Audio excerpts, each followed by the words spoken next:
एक कळत नाही राव मला आजकाल. असं उठून सुटून कोणी बी कोणाची बराबरी करायला लागले. बराबरी कोणाची कोणी करायला कोणाची बी कोणी. एक गोष्ट सांगतो छोटीशी मित्रांनो. एक आई असते आणि त्या आईला 3 मुलं असतात.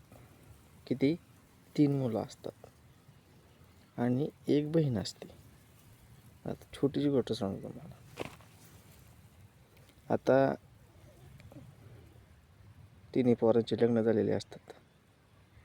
बहिणीचं बी लग्न झालेलं असतं.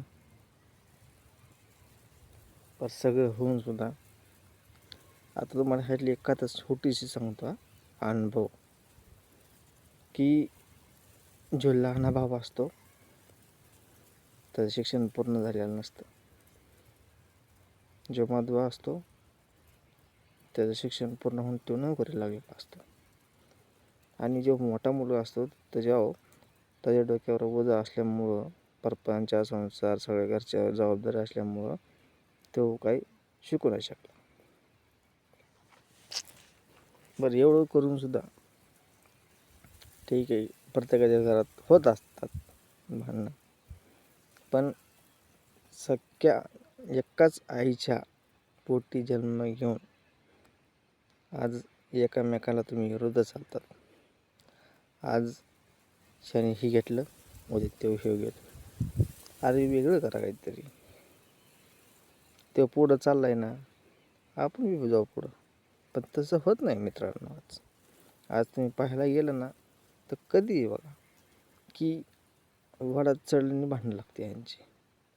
त्याने ती घेतलंय ना, मी बी त्यापेक्षा मोठं घेऊन दाखवतो.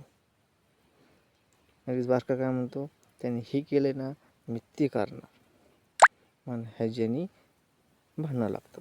आणि भांडणं व्हायची कारणं काय माहिती का मित्रांनो? ह्याला फक्त कारणीभूत बाई आहे, म्हणजे बायका. ह्या बायका जबाबदार आहेत ह्या गोष्टीला सगळ्या.